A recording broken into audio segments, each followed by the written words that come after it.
everyone, welcome back to my 30 Days of Autism Acceptance series. The prompts were made by Autie-Jake on Tumblr, and as always, a link to his blog will be in the description. Also, for anyone wondering what the shirt says, it's "My brain is 95% Broadway show lyrics and 5% useless school stuff," which is absolutely true. I don't remember anything about math or science from my time in high school at all. So anyway, today's prompt is talk about ableism. Have you ever faced ableism for being autistic? Yes, I absolutely have, even before I got my diagnosis. The first one that comes to mind is back when I was misdiagnosed as a child because I was too high functioning to be autistic, as that was absolutely rooted in stereotypes about how autism works and presents itself. Ableism, for those who are unfamiliar with the term, is discrimination against people with disabilities. Obvious examples include using the R word, assuming that just because someone doesn't have a cane or a wheelchair that they're abled because, fun fact, lots of disabilities are invisible, including autism. Also, generally just a failure to have accommodations for people with a wide range of disabilities. Just because a place has a ramp or an elevator doesn't mean that it's accessible for all people with disabilities. There's a wide range of disabilities out there that affects people in different ways, and there is also a lot of different ways that ableism can take shape. Just like with any form of discrimination, it can also vary a lot based on the type of disability that you have. In my case, a lot of people tend to assume that because I am verbal and don't have meltdowns in public and am currently studying in university, then I must be high functioning. I don't get angry with the individuals who make that assumption and say it to my face, like, "You're high functioning though, right?"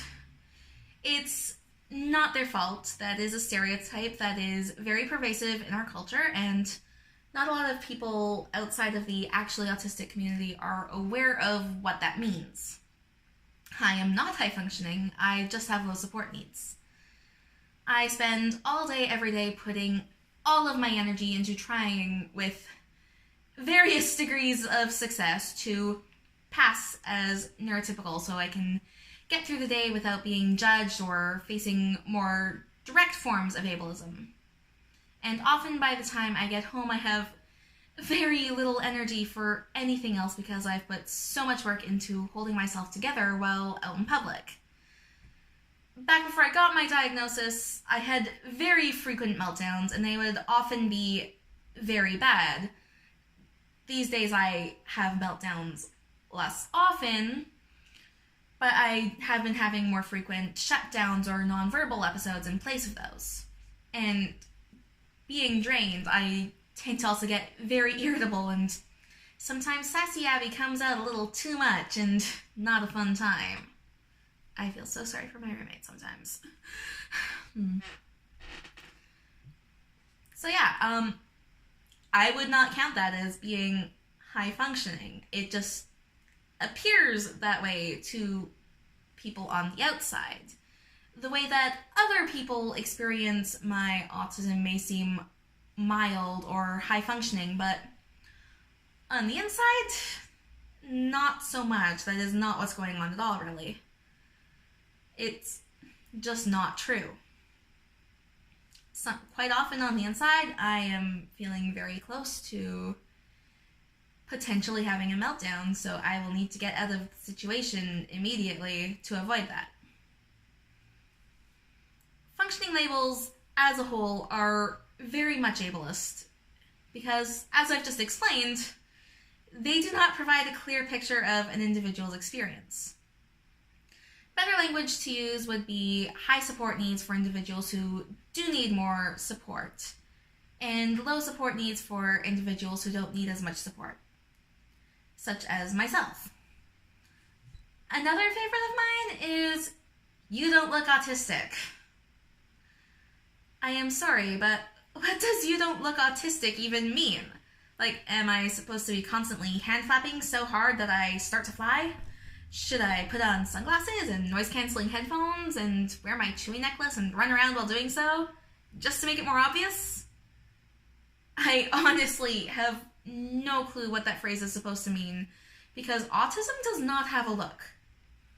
It's a difference in how brains process information. What would that even begin to have to do with a physical appearance at all? I've gotten this one a few times since my diagnosis, and I honestly never know what to make of it. I feel like it's meant to be a compliment, but it really never feels like one. What it does feel like, however, is a complete dismissal of what it is that I deal with on a day-to-day basis, and it absolutely hurts. When I hear that, what it sounds like is, you look normal, so there's nothing wrong with you. That is super problematic when interacting with someone with a disability. First off, normal isn't really a thing. There's no real meaning to the word normal as a whole. Every individual is different. So what is this normal based on? Additionally, there is nothing wrong with being disabled, but there is absolutely plenty wrong with the social structure that we have in place that inherently favors able-bodied neurotypicals over people with disabilities. Yes, I may be disabled due to being autistic, but that doesn't mean that there is something wrong with me, and telling me that I don't look autistic doesn't help me in any way. What would help, however, would be having more supports in place to combat issues of accessibility. Not just for autistic people, but for everyone with a disability. Diversity in ability and neurotype is not a bad thing, and it's time that people started recognizing that. Anyway, thanks for watching, and I will see you again for tomorrow's prompt. Bye.